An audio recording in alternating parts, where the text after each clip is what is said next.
Hello everyone, welcome to my YouTube channel. আমি শুভঙ্কর সরকার।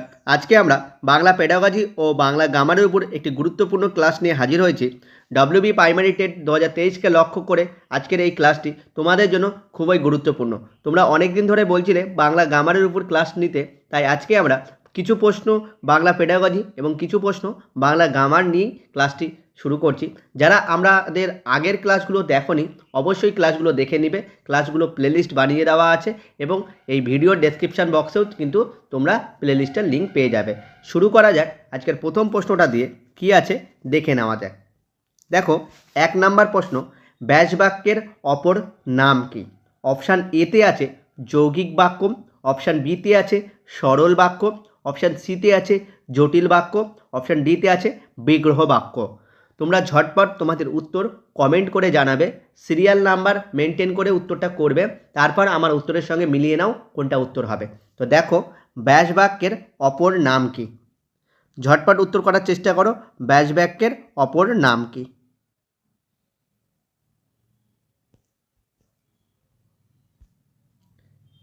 এখানে সঠিক উত্তর হয়ে যাবে কিন্তু অপশান ডি, বিগ্রহ বাক্য। ব্যাস বাক্যের অপর নাম হলো বিগ্রহ বাক্য। তাহলে 1 নাম্বার প্রশ্নের সঠিক উত্তর অপশান ডি। নেক্সট প্রশ্ন আমরা দেখি। 2 নাম্বার প্রশ্ন কি বলেছে দেখো, ভাষা শিক্ষণের জন্য কী ধরনের ল্যাবরেটরি দরকার? অপশান এ ভাষা পরীক্ষাগার, অপশান বি শুধু কয়েকটি অভিধান, অপশান সি বিভিন্ন ধরনের রেকর্ড, অপশান ডি কম্পিউটার। ঝটপট উত্তর করার চেষ্টা করো। ভাষা শিক্ষণের জন্য কী ধরনের ল্যাবরেটরি দরকার?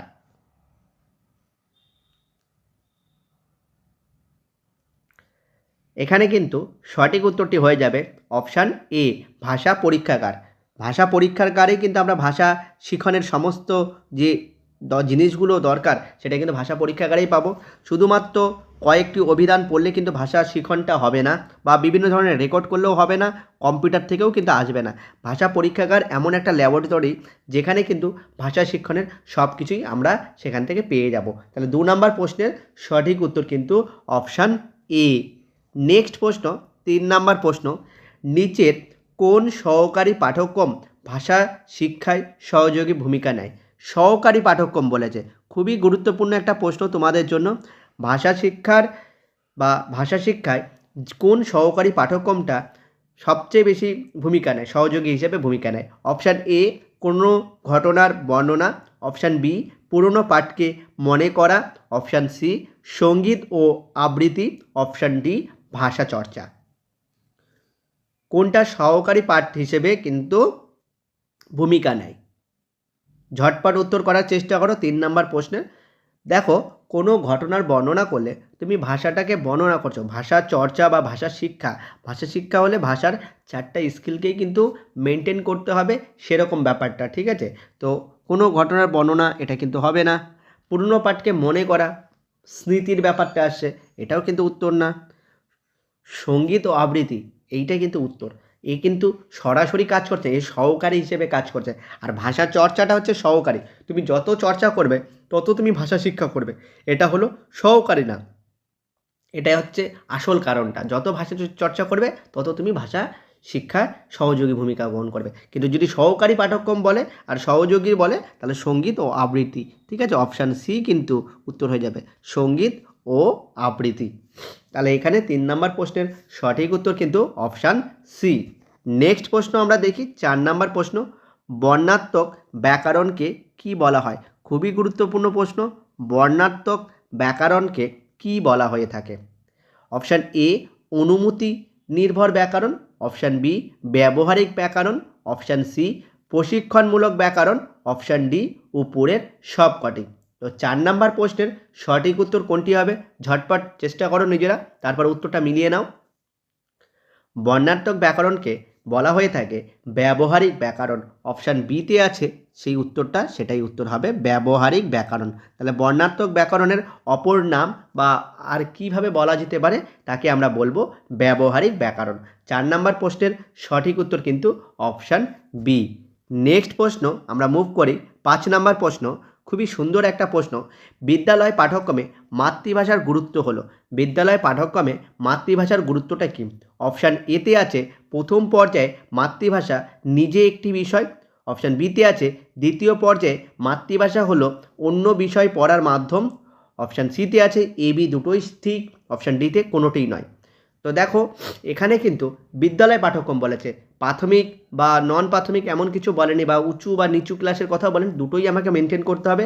প্রথম পর্যায়ে মাতৃভাষা নিজে একটা বিষয়, আর দ্বিতীয় পর্যায়ে মাতৃভাষার মাধ্যমে আমরা দ্বিতীয় কোনো ল্যাঙ্গুয়েজ বা অন্য কোনো বিষয় কিন্তু পড়ে থাকবো। তাহলে এখানে কিন্তু দুটোই সঠিক উত্তর, এ বি দুটোই হবে। তাহলে অপশান সি কিন্তু সঠিক উত্তর, এ ও বি দুটোই সঠিক। নেক্সট প্রশ্ন, 6 নম্বর প্রশ্ন, শব্দক্রম পদ্ধতি হলো ভাষা শিক্ষার যে পদ্ধতিগুলো আছে তার মধ্যে একটা পদ্ধতি হলো শব্দক্রম পদ্ধতি। এই শব্দক্রম পদ্ধতিটা কি? অপশান এতে আছে শিক্ষার্থীর শব্দ শেখানো। অপশান বিতে আছে উচ্চারণ শেখানো। অপশান সিতে আছে বানান শেখানো। অপশান ডি উপরের কোনোটাই নয়। ঝটপট উত্তর করো, এই উত্তরটা কি হবে? শব্দক্রম পদ্ধতি হলো কি পদ্ধতি? শব্দক্রম মানে কি? এখানে শব্দ শেখানো হবে, তাহলে শিক্ষার্থীর শব্দ শেখানো। অপশান এ কিন্তু সঠিক উত্তর, শিক্ষার্থীর শব্দ শেখানো। তো চলো নেক্সট প্রশ্ন আমরা মুভ করি। 7 নাম্বার প্রশ্নটা কি আছে দেখো, চেষ্টা ও ভ্রান্তি, যাকে আমরা বলি ভুল এবং ত্রুটি, ঠিক আছে? চেষ্টা ও ভ্রান্তির মাধ্যমে শিশুরা মাতৃভাষা শেখে, এটি কার মত? চেষ্টা ও ভ্রান্তির মাধ্যমে শিশুরা মাতৃভাষা শেখে, এটি কার মত? অপশান এতে আছে রবীন্দ্রনাথ ঠাকুর। অপশান বিতে আছে থর্নডাইক। অপশান সিতে আছে স্কিনার। অপশান ডিতে আছে উপরের কেউ নয়। তো ঝটপট এটার উত্তর করো, খুব ইজি একটা প্রশ্ন 7 নাম্বার প্রশ্নটা। তো এটা কিন্তু সবাই উত্তর ঠিকঠাক করবে। Option B Thorndike. তাহলে 7 নাম্বার প্রশ্নের সঠিক উত্তর হলো অপশান বি থর্নডাইক, ঠিক আছে? চলো পরের প্রশ্নটায় আমরা মুভ করি। 8 নাম্বার প্রশ্ন, আরও একটা খুব সুন্দর প্রশ্ন, সিটেটের প্রশ্ন। এটা সাল লেখা হয়নি, বাট এই প্রশ্নটা কিন্তু সিটেটে এসেছিল। ভাষাগত উন্নয়ন বিষয়টি নিচের কোনটির সাথে যুক্ত নয়? 9 টাইপের প্রশ্ন সিটেট একটু বেশিই দেয়। তো দেখো অপশান এতে আছে শিখন। অপশান বিতে আছে আয়ত্তীকরণ। অপশান সিতে আছে স্বভাব অনুসরণ। অপশান ডিতে আছে শিক্ষা অনুযায়ী নির্বাচন। ভাষাগত উন্নয়ন বিষয়টি নিচের কোনটির সাথে যুক্ত নয়? ঝটপট উত্তর করো, 8 নাম্বার প্রশ্নের সঠিক উত্তর কোনটি হবে? ভাষাগত উন্নয়ন বিষয়টি, ভাষা আমরা শিখি কার মাধ্যমে? শিখন ও আয়ত্তীকরণের মাধ্যমে, এবং শিক্ষার অনুযায়ী নির্বাচন করা হয় ভাষাগত উন্নয়ন, ঠিক আছে?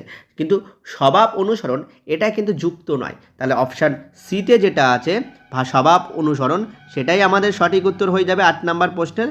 8 নাম্বার প্রশ্নের সঠিক উত্তর হলো স্বভাব অনুসরণ, ভাষাগত উন্নয়ন বিষয়টির সাথে যুক্ত নয়।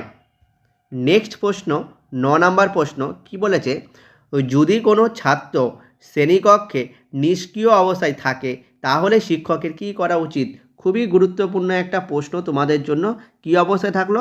নিষ্ক্রিয় অবস্থায় থাকে, তাহলে শিক্ষকের কী করা উচিত? অপশান এ, যাতে সে শ্রেণীকক্ষের কার্যাবলীতে প্রত্যক্ষ অংশ নিতে পারে তার জন্য তাকে উদ্বুদ্ধ করবেন। অপশান বি, তাকে সক্রিয় সাহায্য করবেন। অপশান সি, তার দিকে লক্ষ্য দেওয়া প্রয়োজন বোধ করবেন না। অপশান ডিতে আছে তাকে শ্রেণীকক্ষের বাইরে বেরিয়ে যেতে বলবেন। ঝটপট 9 নম্বর প্রশ্নের সঠিক উত্তর কোনটি হবে তোমরা কমেন্টে জানাও।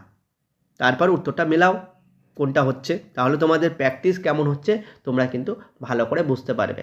তো প্রথমের দিকে আমরা কিন্তু পেডাগজির প্রশ্নই দেখেছি, পরের দিকে আমরা দেখব কারক, কর্ম, বাচ্য, তারপরে ক্রিয়ার কাল, সেগুলো টাইপের কিন্তু প্রশ্ন, অনেক প্রশ্ন আছে প্রায় 15টার মতো। তো তোমাদের কিন্তু খুব গুরুত্বপূর্ণ আজকের ক্লাসটা, যারা ক্লাসটা মন দিয়ে করবে অনেক কিছু কনসেপ্ট ক্লিয়ার হবে ক্রিয়ার কাল থেকে, যেগুলো থেকে কিন্তু আগের বছর পরীক্ষায় পড়েছিল, এবছরও কিন্তু পরীক্ষায় পড়ার মতো প্রশ্ন আছে। তো ভালো করে কিন্তু ওই দিকটা একটু পড়তে হবে। তো দেখো এটার উত্তর কি হচ্ছে, নিষ্ক্রিয় অবস্থায় যদি থাকে, আমরা যদি নিচ থেকে অপশানগুলোকে একটু দেখি, বাইরে বেরিয়ে যেতে বলবেন, এটা কখনোই শিক্ষক বলবে না। আর এখানে নেগেটিভ করবেন না, এটা হবে না। যে নিষ্ক্রিয় তাকে সক্রিয় হতে সাহায্য করবেন। শুধু সক্রিয় হতে সাহায্য করলেই কি হয়ে যাবে? না, অপশান এতে আছে দেখো, যাতে সে শ্রেণীকক্ষের কার্যাবলীতে প্রত্যক্ষ অংশ নিতে পারে তার জন্য তাকে উদ্বুদ্ধ করবেন। মানে যে নিষ্ক্রিয় তাকে কি আমাকে রিএনফোর্সমেন্ট দিতে হবে, তাকে এনকারেজ করতে হবে, তাকে উদ্বুদ্ধ করতে হবে, সেটাই সঠিক। তাহলে অপশান বি না হয়ে উত্তরটা কিন্তু অপশান এ হবে। তাহলে 9 নম্বর প্রশ্নের সঠিক উত্তর কিন্তু অপশান এ। চলো নেক্সট প্রশ্ন, 10 নম্বর প্রশ্ন কি বলেছে? বয়স্কদের চেষ্টাকৃত বলা ভাষা শিশুদের ভাষা শিক্ষায় কতটা সাহায্য করে? বয়স্কদের চেষ্টাকৃত মানে কি? আমরা দেখবে ছোটোবেলায় বা আমাদের সামনে অনেক বয়স্ক যারা আছে তারা যে ভাষায় কথা বলে সেই ভাষাটা যে আমরা শিখছি সেটা আমাদের কি করে? খুব সাহায্য করে, মানে কতটা সাহায্য করে বলেছে? খুব কম, অপশান বিতে অনেকটা, অপশান সিতে আদ্য না, অপশান ডিতে বরং ক্ষতি করে। মানে বয়স্করা দেখবে অন্যরকম ভাষা, তাদের যে আঞ্চলিক ভাষা, তাদের ভাষার কিন্তু সাধারণ আমরা যে চলিত ভাষায় যে কথা বলি সেই ভাষায় কিন্তু ওনারা কথা বলে না। ওনারা সেই পুরনো দিনের সাধু ভাষা তারপরে আঞ্চলিক ভাষাকে মিক্সড করে কিন্তু মানে ভাষাটা বলার চেষ্টা করে। এতে কি হয়, আমাদের শিশুদের যে ভাষা শিক্ষা হয় সেটা কি সাহায্য করবে? অপশান কোনটা হবে ঝটপট বলো। তো দেখো সেই ভাষাটা কিন্তু আমাদেরকে কিন্তু বরং ক্ষতিই করে, ঠিক আছে, কোনো সাহায্য করে না। তো এখানে অপশান ডি যেটা আছে সেটাই কিন্তু উত্তর হবে। সেই ভাষা কিন্তু আমাদের খুব একটা কাজে লাগে না, তাহলে কি করে? ক্ষতিই করে ওটা। তাহলে 10 নম্বর প্রশ্নের সঠিক উত্তর কিন্তু অপশান ডি। নেক্সট প্রশ্ন 11 নম্বর প্রশ্ন, গাঠনিক ব্যাকরণের জন্মদাতা হিসেবে আমরা চিনি। ভিবিআই প্রশ্ন, অনেকেই এই প্রশ্নটা উত্তর ভুল করবে, ঠিক আছে। অপশান এতে দেখো নেসফিল, অপশান বিতে চমস্কি, অপশান সিতে চ্যাপম্যান, অপশান ডিতে ফাইস। গাঠনিক ব্যাকরণের জন্মদাতা হিসেবে আমরা চিনি, মানে ব্যাকরণের যে গঠন স্ট্রাকচার, সেই স্ট্রাকচারের জন্মদাতা হিসেবে আমরা কাকে চিনি? তো আন্দাজে করলেও উত্তরটা কিন্তু করা যায়। তো দেখো এই যে নেসফিল, চমস্কি, চ্যাপম্যান, ফাইস, এর মধ্যে চমস্কি নামটাই আমাদের খালি পপুলার, ঠিক আছে। বাকি নামগুলো আমরা হয়তো অনেকে কেউ শুনিনি, অনেকে হয়তো নেসফিলটা যা শুনেছো, নেসফিল আর চমস্কিটা। তো এখানে কিন্তু উত্তর চমস্কিই হবে। নোয়াম চমস্কি হলো গাঠনিক ব্যাকরণের জন্মদাতা। তাহলে অপশান বি কিন্তু সঠিক উত্তর। তাহলে 11 নম্বর প্রশ্নের সঠিক উত্তর কিন্তু অপশান বি। নেক্সট প্রশ্নে আমরা মুভ করি 12 নম্বর প্রশ্ন, রেগুলেটরি ভাষাবৃত্তির ক্ষেত্রে। রেগুলেটরি মানে রেগুলার যেটা ভাষাবৃত্তি হয়, মানে প্রতিদিন যে ভাষাটা বলা হয়, ভিত্তি হচ্ছে তার জন্য অপশান এ শিশু খাদ্য চায়, অপশান বিতে জ্ঞান অর্জন করতে চায়, অপশান সিতে অন্যের আচরণ নিয়ন্ত্রণ করতে চায়, অপশান ডিতে অন্যের কথা শুনতে চায়। তো এই প্রশ্নটা একটু আলাদা রকম প্রশ্ন, অনেকের হয়তো সমস্যা হতে পারে। তো আমি এটা স্টার দিয়ে রাখলাম, বাড়িতে একবার ভালো করে প্র্যাকটিস করবে, দেখবে রেগুলেটরি ভাষাবৃত্তিতে কী হয়, অন্যের আচরণকে আমরা নিয়ন্ত্রণ করতে চাই, ঠিক আছে। অপশান সি কিন্তু এখানে সঠিক উত্তর হয়ে যাবে। তাহলে 12 নম্বর প্রশ্নের সঠিক উত্তর কিন্তু অপশান সি, অন্যের আচরণ নিয়ন্ত্রণ করতে চায়। নেক্সট প্রশ্নে আমরা যাই 13 নম্বর প্রশ্ন কি বলেছে? একজন মানুষ কীভাবে প্রজ্ঞাবান হয়? একজন মানুষ কীভাবে প্রজ্ঞাবান হয়?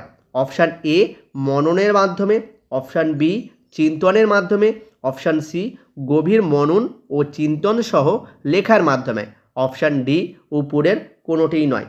তো 13 নম্বর প্রশ্নের সঠিক উত্তর কোনটি হবে ঝটপট বলার চেষ্টা করো, খুব ইজি প্রশ্ন। একজন মানুষ কীভাবে প্রজ্ঞাবান হয়? অপশান এ মননের মাধ্যমে, অপশান বি চিন্তনের মাধ্যমে, অপশান সি গভীর মনন ও চিন্তন সহ লেখার মাধ্যমে, অপশান ডি উপরের কোনোটিই নয়। তো প্রজ্ঞাবান হয় আমরা যত আমাদের ক্রিয়েটিভিটি বাড়বে, মানে লেখা বা বলা, তো বিশেষ করে লেখার মাধ্যমেই কিন্তু মানুষ প্রজ্ঞাবান হয়, সেটা কিন্তু গভীর মনন এবং চিন্তার সহকারে হতে হবে। তাহলে অপশান সিতে সঠিক উত্তরটা আছে, তাহলে সি কিন্তু আমাদের সঠিক উত্তর। 13 নম্বর প্রশ্নের সঠিক উত্তর কিন্তু অপশান সি। নেক্সট প্রশ্ন 14 নম্বর প্রশ্ন, এইবার কিন্তু আমাদের সব ব্যাকরণগুলো শুরু হলো।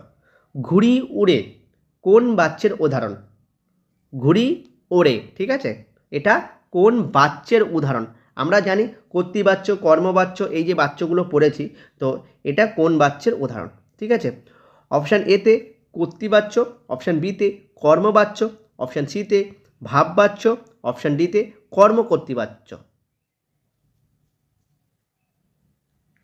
তো ঝটপট উত্তর করো। দেখো, আমরা বাচ্য যদি পড়ে থাকি, অনেকেই পড়েছো, তো একটু গ্রামারটা একটু দেখবে বাড়িতে। তো আমরা বাচ্যতে কি জানি, কে দিয়ে যদি প্রশ্ন করি তাহলে কর্তৃ হয়, আর কি দিয়ে যদি কি দিয়ে যদি প্রশ্ন করি তাহলে কর্ম হয়। ঠিক আছে, রাম ভাত খায়, কে ভাত খায়? রাম। রাম তাহলে কর্তা বা কর্তৃ। রাম কি খায়? ভাত খায়। তাহলে কি দিয়ে প্রশ্ন করলে কর্ম আসছে।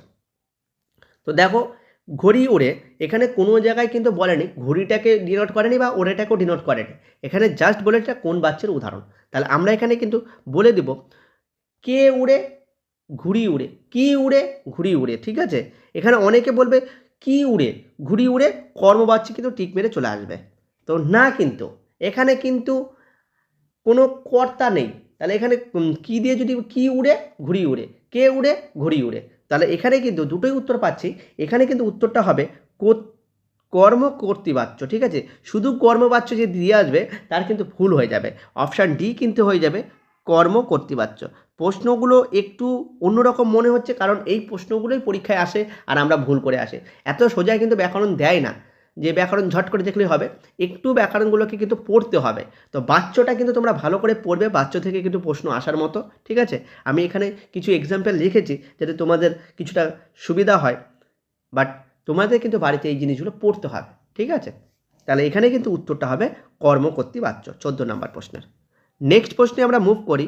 দেখো, অরিন্দম কহিলা বিষাদে, এখানে বিষাদেটা কি কারক? ঠিক আছে, অরিন্দম কহিলা বিষাদে, বিষাদে কি কারক?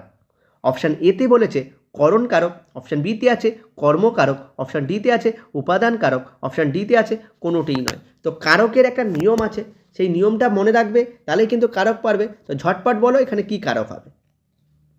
অরিন্দম কহিলা বিষাদে, এটা কি কারক হবে? ঝটপট বলো, আমি জানি তোমরা কারক ভালোই পারবে, তো এটা বলে ফেলো কি উত্তর হবে। এটার উত্তর হবে কিন্তু option A Karan Karak.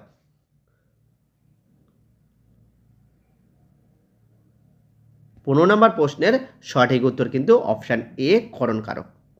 Next প্রশ্নে আমরা মুভ করি। 16 নম্বর প্রশ্ন, মা ঝাড়ন দিয়া ঘর ঝাড়ছে, মানে ঝাড়ু দিয়ে ঘর ঝাড়ছে, এই করণ কারক। এটা একটা করণ কারক, কারণ দ্বারা দিয়া কর্তৃক থাকলে করণ কারক হয়। ঠিক আছে, আমরা জানি, আগের প্রশ্নটা আমি ওই জন্যই বলিনি। তো দ্বারা দিয়া এইসব যদি থাকে তাহলে আমরা করণ কারক বলি। করণ কারকটি হলো, এখানে কোন করণ কারকের কথা বলেছে? যন্ত্রণাত্মক করণ, কালাত্মক করণ, না সমধাতুজ করণ, নাকি উপরের কোনোটিই নয়? মা ঝাড়ন দিয়ে ঝাড় দিচ্ছে। তো করণের আবার ভাগ আছে, আমরা প্রত্যেকটা কারক শুধু অল্প অল্পই পড়ি, কিন্তু প্রত্যেকটা কারকেরও কিন্তু আবার ভাগ আছে। সেই ভাগগুলো একটু দেখে রাখবে, খুব একটা ইম্পর্টেন্ট নয়, যাই না দেখলেও চলবে, কিন্তু তবুও একটু দেখে নিও, কারণ সিলেবাসে তো আছে। তো পড়ে নিতে হবে, কারণ অল গামার আছে, কোনটা থেকে গামার দিবে আমরা কিন্তু জানি না, তাই আমাদের কিন্তু একটু হলেও দেখে যেতে হবে। তো দেখো, মা ঝাড়ন দিয়ে ঘর ঝাড়ছে, এই করণ কারকটি হলো অপশান সি সমধাতুজ করণ। তাহলে অপশান সি হলো সমধাতুজ করণ। নেক্সট প্রশ্ন আমরা যদি দেখি, 17 নম্বর প্রশ্ন, কলমে কায়স্থ চিনি গোফেতে রাজপুত, কলমে কায়স্থ চিনি গোফেতে রাজপুত, গোফেতে রাজপুত কি জাতীয় কারক? ঠিক আছে, অপশান এ সমধাতুজ করণ, অপশান বি সমধাতুজ কর্ম, অপশান সি লক্ষণাত্মক করণ, অপশান ডি নিমিত্তকরণ। তাহলে দেখো, করণ কারকের কিন্তু যে মানে কি বলো ভাগগুলো আছে সেগুলো নিয়েই প্রশ্ন আছে, সেগুলো কিন্তু একটু ভালো করে তোমরা দেখো। এখানে কিন্তু উত্তরটা হয়ে যাবে অপশান সি লক্ষণাত্মক করণ। আমার টেলিগ্রাম গ্রুপেও কিন্তু এই কারক, সন্ধি এগুলোর একটা নোটস দেওয়া আছে, অনেক দিন আগে দিয়েছিলাম, তোমরা চাইলে সেখানে খুঁজে নিতে পারো। সেখান থেকেও কিন্তু কারক, বিভক্তি, সন্ধি, সমাস, ক্রিয়ার কাল এগুলো কিন্তু পড়ে নিতে পারো। ঠিক আছে, তো এখানে কিন্তু 17 নম্বরের সি উত্তর হয়ে যাবে, অপশান সি লক্ষণাত্মককরণ। নেক্সট প্রশ্ন 18 নম্বর প্রশ্ন, বাক্যের অন্তর্গত কোন উপবাক্য কর্মরূপে ব্যবহৃত হলে তাকে কি বলে? বাক্যের অন্তর্গত কোনো উপবাক্য, কোনো একটা উপবাক্য মানে বাক্যের ভেতরে যে সাববাক্যগুলো থাকে সেই বাক্যগুলোকে কর্মরূপে ব্যবহৃত হলে তাকে কি বলে? খুবই ইজি প্রশ্ন। অপশান এ সমধাতুজ কর্ম, অপশান বিতে মুখ্য কর্ম, অপশান সিতে গৌণ কর্ম, অপশান ডিতে বাক্যাংশ কর্ম। তো দেখো আমি বলেই দিলাম উত্তরটা, ঝটপট উত্তরটা বলো। বাক্যের অন্তর্গত উপবাক্য মানে সাববাক্য যেগুলোকে বলা হয়, মানে কি ফ্রেজ বলতে পারি আমরা, ঠিক আছে, ইংরাজিতে যদি বলি ফ্রেজ বলি, ঠিক আছে। ফ্রেজকে বাংলায় কি বলে? এবার কর্মরূপে বলেছে, তাহলে প্রত্যেকটা শেষেই কর্ম থাকবে, সেই ফ্রেজটাকে বলা হয় বাক্যাংশ। তাহলে অপশান ডি বাক্যাংশ কর্ম। তাহলে 18 নম্বর প্রশ্নের সঠিক উত্তর কিন্তু অপশান ডি বাক্যাংশ কর্ম। নেক্সট প্রশ্ন, সভামণ্ডলী তাকে সম্পাদক হিসাবে ঘোষণা করেছে, সম্পাদক কি কর্ম? অপশান এ মুখ্য কর্ম, অপশান বি বিধেয় কর্ম, অপশান সি উদ্দেশ্য কর্ম, অপশান ডি সমধাতুজ কর্ম। তো কর্ম দুরকম হয়, একটা গৌণ কর্ম, একটা মুখ্য কর্ম। তো এখানে সভামণ্ডলী তাকে সম্পাদক, তাকে কি করছে? সভামণ্ডলী হচ্ছে গৌণ আর সম্পাদক হলো মুখ্য কর্ম। তাহলে এখানে কিন্তু উত্তর একটু ভুল বললাম, ঠিক আছে। সভামণ্ডলী তাকে সম্পাদক হিসেবে ঘোষণা করেছে। সম্পাদক হিসেবে কেন ঘোষণা করেছে? কোনো একটা উদ্দেশ্যের জন্য, আমি ভুল বলেছিলাম, কোনো একটা উদ্দেশ্যের জন্য। আর উদ্দেশ্য থাকলে এই উত্তরটা কিন্তু হবে উদ্দেশ্য কর্ম। অপশান সি কিন্তু উদ্দেশ্য কর্ম সঠিক হয়ে যাবে। এমনি এমনি তো সম্পাদক করবে না, কোনো একটা উদ্দেশ্যের জন্যই কিন্তু সম্পাদক করে। তাহলে এখানে কিন্তু উত্তরটা অপশান সি সম্পাদক উদ্দেশ্য কর্ম হয়ে যাবে। নেক্সট প্রশ্ন কি বলেছে? দ্বিকর্মক ক্রিয়াবাক্যে বাক্যটি অপানিবাচক কর্মটি হলো, আচ্ছা, দ্বিকর্মক ক্রিয়াবাক্যে ক্রিয়াযুক্ত বাক্যে অপানিবাচক কর্মটিকে কি বলা হয়? অপশান এ গৌণ কর্ম, অপশান বিতে মুখ্য কর্ম, অপশান সিতে উদ্দেশ্য কর্ম, অপশান ডিতে বিধেয় কর্ম। তো দুরকম কর্ম, একটা মুখ্য একটা গৌণ। গৌণটা হলো পানিবাচক, ঠিক আছে। গৌণটা কি? গৌণটা হলো পানিবাচক, পানিবাচক। আর মুখ্য কর্মটাকে কি বলা হয়? অপানিবাচক। আর এখানে অপানিবাচক চেয়েছে, তাহলে অপশান বি মুখ্য কর্ম সঠিক উত্তর হয়ে যাবে 20 নম্বর প্রশ্নের। দ্বিকর্মক ক্রিয়াযুক্ত বাক্যে অপানিবাচক কর্মটি হলো মুখ্য কর্ম, ঠিক আছে। এগুলো কিন্তু আমাদের পড়তে হবে, আমরা খালি পেডাগজি পড়ে যাচ্ছি, দুই একটা প্রশ্ন কিন্তু গ্রামার থেকেও থাকে, এরকমই প্রশ্ন থাকবে। এগুলো প্র্যাকটিস করতে করতে আমাদের হয়ে যাবে। এখনও অনেক সময় আছে, আমরা আস্তে আস্তে সমস্ত কিছুই প্র্যাকটিস করে নেব, ঠিক আছে। নেক্সট প্রশ্ন 21 নম্বর প্রশ্ন, কি দিলি শুভ সমাচার? এই যে দিলি যে কথাটা আছে, দিলি কি কাল? অপশান এতে আছে সাধারণ বর্তমান, অপশান বিতে আছে ঘটমান বর্তমান, অপশান ডিতে সাধারণ অতীত, অপশান ডিতে আছে উপরের কোনোটিই নয়। তো দেখো, সাধারণ বর্তমানকে আমরা অনেক সময় নিত্য বর্তমান বা সামান্য বর্তমান বলি। তো কি জিনিসটাকে বলি সাধারণ বর্তমান? যে ক্রিয়ার কাজ সাধারণত বারবার ঘটে থাকে, ঠিক আছে। যেমন কেউ কাঁদছে, সে তো সবসময় অনেক সময় কেঁদে থাকে, মানে সাধারণত যে ঘটনাটা ঘটে থাকে তাকে আমরা বলবো সাধারণ বর্তমান। আর ঘটমান বর্তমান কি? যেটা এখনও চলছে, ঠিক আছে, যে কাজটা এখনও চলছে তাকে বলবো ঘটমান বর্তমান। আর সাধারণ অতীত মানে যেটা সাধারণত আগে ঘটে গিয়েছে তাকে আমরা বলবো সাধারণ অতীত। তো এখানে তোমার উত্তরটা কি হবে? ঝটপট বলো। কি দিলি শুভ সমাচার? দিলি কি কাল? ঝটপট উত্তর করো। হ্যাঁ, অনেকেই ঠিক বলছো, এটা কিন্তু সঠিক উত্তর 21-এর এ সাধারণ বর্তমান, ঠিক আছে। কারণ এটা ঘটমান বর্তমানও না আর অতীতকাল তো হবেই না, তাহলে এটা সাধারণ বর্তমান। নেক্সট প্রশ্ন 22 নম্বর প্রশ্ন কি বলেছে? ধাইছে উধাও গাছিতে মিহিরে, ধাইছে কি কাল? ধাইছে উধাও গাছিতে মিহিরে, ধাইছে কি কাল? অপশান এতে বলেছে ঘটমান বর্তমান, অপশান বিতে নৃত্য বর্তমান, অপশান সিতে পুরাঘটিত বর্তমান, অপশান ডিতে উপরের কোনোটিই নয়। তো ঘটমান বর্তমান বললাম যে কালটা ঘটে চলছে, ঠিক আছে, ঘটছে এখনো। মানে যে কাজটা এখনও হচ্ছে, ঠিক আছে, তাকে বলবো ঘটমান বর্তমান। আর নিত্য বর্তমান মানে সাধারণ বর্তমান, সাধারণত যেটা ঘটে, ঠিক আছে, বারবার ঘটে থাকে, সেটাকে বলা হয় নিত্য বর্তমান। আর পুরাঘটিত বর্তমান কোনটা? যে কাজটা ঘটে গেছে কিন্তু তার ফলটা এখনও চলছে, ফলটা এখনও বয়ে চলছে, তাকে বলবো আমরা পুরাঘটিত বর্তমান, ঠিক আছে। তো এখানে কি হবে? ধাইছে, ধাইছে মানে ধেয়ে যাচ্ছে, ঠিক আছে, মানে কি এই কাজটা কিন্তু চলছে এখনও, ঠিক আছে। এই কাজ যখন চলবে তখন আমরা বলবো ঘটমান বর্তমান। অপশান এ কিন্তু সঠিক উত্তর, ঘটমান বর্তমান। তাহলে 22 নম্বর প্রশ্নের সঠিক উত্তর কিন্তু অপশান এ। তো দেখো আমাদের ব্যাকরণে কিন্তু এইরকম টাইপেরই কঠিন কঠিন সাধু ভাষায় কিন্তু লাইন তুলে দেওয়া হয়, ঠিক আছে। খুব সহজ কিন্তু লাইনগুলো থাকে না, তো সেই জন্য আমি কিন্তু ওই রকমই রাখার চেষ্টা করেছি যাতে তোমাদের প্রাইমারি টেট পরীক্ষার জন্য কোনো অসুবিধা না হয়। চলো পরের প্রশ্নটা দেখি একটু। পুণ্যতীর্থে জাগরে ধীরে, জাগো কি কাল? পুণ্যতীর্থে জাগরে ধীরে, জাগো কি কাল? বর্তমান অনুজ্ঞা। এবার বর্তমান অনুজ্ঞা কী জিনিস? যে কালের মাধ্যমে, যেটা বর্তমান কালে ঘটবে, যার মাধ্যমে আদেশ, অনুরোধ, প্রার্থনা, উপদেশ, আশীর্বাদ এগুলোকে বোঝানো হয়, তাকে বর্তমান অনুজ্ঞা। আর ভবিষ্যৎ অনুজ্ঞা কি? ভবিষ্যতের কোনো একটা কাল যার মাধ্যমে সেই আদেশ, উপদেশ, প্রার্থনা, আশীর্বাদ এইসবকে বোঝানো হবে, তাকে বলবো ভবিষ্যৎ অনুজ্ঞা। আর সাধারণ বর্তমান কি? যেটা সাধারণত ঘটে থাকে। তো বলো জাগো কি কাল? পুণ্যতীর্থে জাগরে ধীরে, এই জাগোটা কি কাল? মানে জাগো মানে কি? তোমাকে জেগে থাকতে বলছে, মানে তোমাকে কি করছে? আদেশ করছে। কিন্তু পুণ্যতীর্থে জাগরে ধীরে এটা বর্তমান কাল, তাহলে এখানে হবে বর্তমান অনুজ্ঞা। তাহলে 23 নাম্বার প্রশ্নের সঠিক উত্তর হয়ে যাবে বর্তমান অনুজ্ঞা। লাইনগুলো কিন্তু একটু মানে বুঝতে পারলেই কিন্তু উত্তরটা করা যাবে, ঠিক আছে। তো একটু খালি এগুলো আমাদেরকে দেখে রাখতে হবে। নেক্সট প্রশ্ন 24 নাম্বার প্রশ্ন। কোন রূপে এসেছিলে দ্বারে, এসেছিলে কি কাল? এসেছিল মানে অতীত কালের দিকে ব্যাপার বলছে।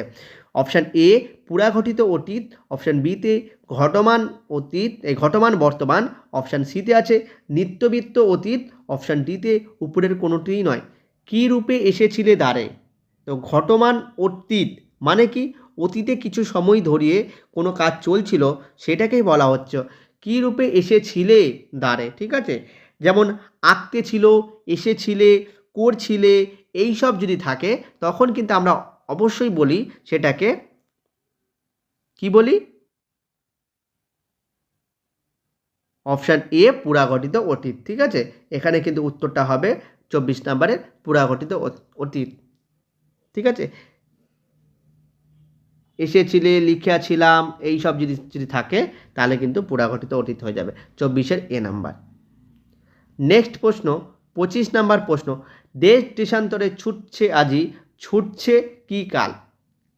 অপশান এ ঘটমান বর্তমান, অপশান বি সাধারণ বর্তমান, অপশান সি সাধারণ অতীত, অপশান সি সাধারণ ভবিষ্যৎ। তো ছুটছে মানে এখনও কাজটা চলছে, আর কি দেখো এটা বর্তমান কালের একটা সেন্টেন্স, তাহলে অপশান এ ঘটমান বর্তমানই কিন্তু সঠিক উত্তর 25 নাম্বার প্রশ্নের। নেক্সট প্রশ্নে দেখি কি বলেছে। সবই কাল দিয়ে আছে, কেয়ার কালটাকেই বেশি একটু করা হয়েছে, কারণ কেয়ার কাল থেকে এবার প্রশ্ন পড়ার চান্স অনেক বেশি, ঠিক আছে। আগে রোজ মাঠে খেলতে যেতাম, কি কাল? আগে যেত, এখন কিন্তু যায় না। অপশান এ নিত্যবিত্ত অতীত, অপশান বি পুরাঘটিত অতীত, অপশান সি ঘটমান অতীত, অপশান ডি উপরের কোনোটিই নয়। তো ঝটপট বলো। তো এখানে একটা জিনিস পেলাম নিত্যবিত্ত অতীত। এটা কি জিনিস দেখো, কোনো কাজ আগে প্রতিদিন যদি করা হতো তাকে আমরা বলতাম নিত্যবিত্ত অতীত। তো আগে রোজ মানে কি প্রতিদিনই যেত মাঠে খেলতে, তাহলে এইটাকে আমরা উত্তর করবো কিন্তু অপশান এ নিত্যবিত্ত অতীত। তাহলে 26 নাম্বার প্রশ্নের সঠিক উত্তর কিন্তু অপশান এ। নেক্সট প্রশ্ন 27 নাম্বার প্রশ্ন। বাজিয়ে যাব জয় বাদ্য, যাব, বাজিয়ে যাব জয় বাদ্য, এটা কি কাল? অপশান এ ঘটমান বর্তমান, অপশান বি ঘটমান অতীত, অপশান সি সাধারণ ভবিষ্যৎ, অপশান ডি পুরাঘটিত অতীত। তো ঝটপট এটার উত্তর করার চেষ্টা করো। 27 নাম্বার প্রশ্ন। বাজিয়ে যাব, যাব মানে কি ভবিষ্যৎকাল, ঠিক আছে। আর দেখো ভবিষ্যৎকাল দিয়ে একটাই অপশান আছে, সাধারণ ভবিষ্যৎ। তাহলে 27 নাম্বার প্রশ্নের সঠিক উত্তর হবে কিন্তু অপশান সি। নেক্সট প্রশ্নে আমরা যাই 28 নাম্বার প্রশ্ন। বাবুর ছিপ হাতে পারিষদ সাথে ধরিতেছিলেন মাছ। বাবুর ছিপ হাতে পারিষদ সাথে ধরিতেছিলেন মাছ। ধরিতেছিলেন কি কাল? ধরিতেছিলেন, ঠিক আছে। অপশান এ ঘটমান অতীত, অপশান বি পুরাঘটিত অতীত, অপশান সি নিত্যবৃত্ত অতীত, অপশান ডি উপরের কোনোটিই নয়। তো এখানে দেখো ওই যে লিখিয়াছিলাম, ধরিয়াছিলাম, ধরেছিলুম, এগুলো যদি থাকে তাহলে কিন্তু অপশানে অতীতকাল হবে এবং যে কাজটা কিন্তু অতীতে শেষ হয়েছে কিন্তু তাহার ফল কিন্তু এখনও বর্তমান, তাকেই আমরা বলবো পুরাঘটিত অতীতকাল। তো এখানে অপশান বি পুরাঘটিত অতীত কিন্তু সঠিক উত্তর হয়ে যাবে। 28 নাম্বার প্রশ্নের অপশান বি কিন্তু সঠিক উত্তর। অনেকেই বলছিলে ইংরাজি অঙ্ক এগুলো কঠিন, তো বাংলা দেখো আরও কঠিন জিনিস, ঠিক আছে। আজকে তোমরা এই ক্লাসেই বুঝতে পারছো ইংরাজি অঙ্ক অনেক সোজা বাংলার থেকে, কারণ বাংলা কিন্তু আমরা যদি ঠিকঠাক করে পড়ি, বাংলা সত্যিই খুব কঠিন জায়গা, যেই জায়গাটা আমাদের কিন্তু অনেকটা এফোর্ট দিতে হবে। তো বাংলার এগুলো যদি পরীক্ষায় আসে তাহলে কিন্তু অনেকটাই সমস্যার সৃষ্টি করবে। যদিও ব্যাকরণ অনেক কম নাম্বার আছে আমাদের সিলেবাসে, তো চিন্তার কোনো কারণ নেই, যা পড়ানো হচ্ছে তার মধ্যেই কিন্তু থাকবে। চলো নেক্সট প্রশ্নে আমরা যাই। কত নাম্বার প্রশ্ন? 29 নাম্বার প্রশ্ন। নিসর্গ বেসেছি ভালো নীল ঢেউয়ে। বেসেছি ভালো কি কাল? বেসেছি ভালো। অপশান এ পুরাঘটিত বর্তমান, অপশান বি ঘটমান বর্তমান, অপশান সি সাধারণ বর্তমান, অপশান ডি উপরের কোনোটিই নয়। নিসর্গ বেসেছি ভালো, ঠিক আছে, পুরাঘটিত বর্তমান, অপশান এ সঠিক উত্তর। নেক্সট প্রশ্ন, আজকের শেষ প্রশ্ন 30 নাম্বার প্রশ্ন। খুব সুন্দর করে দেখো প্রশ্নটা কি আছে। নিজেকে মনে হয়েছিল দেবতা হয়েছিল, এই হয়েছিলটা কি কাল? অপশান এ পুরাঘটিত অতীত, অপশান বি ঘটমান অতীত, অপশান বি ঘটমান বর্তমান, অপশান সি সাধারণ বর্তমান। তো হয়েছিল মানে বর্তমানকাল, তাহলে আমাদের হয়েছিল মানে অতীতকাল, তাহলে অপশান সি আর অপশান ডি কিন্তু বাদ চলে গেল। এবার কি ঘটমান অতীত মানে এখনও কি চলছে? না, হয়েছিল এক সময়, তাহলে এটা কি পুরাঘটিত অতীত, তাহলে অপশান এ কিন্তু সঠিক উত্তর। এই ছিল আজকের আমাদের গুরুত্বপূর্ণ 30টা প্রশ্ন। তার মধ্যে 14-15টা আমরা পেডাগজির প্রশ্ন পড়লাম, বাকিগুলো কিন্তু আমরা ব্যাকরণ পড়লাম। তো ব্যাকরণটা হয়তো তোমাদের কাছে নতুন লাগছে, একটু কঠিন লাগছে, বাট আমরা এখন রোজ প্র্যাকটিস করব, তো প্র্যাকটিস করতে করতে ব্যাকরণ কিন্তু খুব ইজি হয়ে যাবে, চিন্তার কোনো কারণ নেই। তাই প্রতিদিন সন্ধ্যে 7টার সময় কিন্তু ইউটিউব চ্যানেলে এসে হাজির হতে হবে আর ক্লাসগুলো মনোযোগ সহকারে করতে হবে। এই আজকের ক্লাস, যদি ক্লাসটি তোমাদের ভালো লেগে থাকে অবশ্যই ভিডিওটি লাইক করবে। চ্যানেলে যারা নতুন আছো চ্যানেলটিকে সাবস্ক্রাইব করে পাশে থাকা বেল আইকনটি ক্লিক করে রাখবে, যাতে যখনই কোনো নতুন ভিডিও আসবে বা আমরা ক্লাস নিব তখন তোমরা সেই ভিডিওর নোটিফিকেশান পেয়ে যাবে। এবং আজকের ভিডিওটি বন্ধুদের মধ্যে শেয়ার করবে, যাতে তোমাদের বন্ধুরাও এই ভিডিওর সঙ্গে যুক্ত হতে পারে এবং এই ক্লাসগুলো রেগুলার মেনটেন করে করতে পারে। সবাই ভালো থাকবে, সুস্থ থাকবে। Thank you.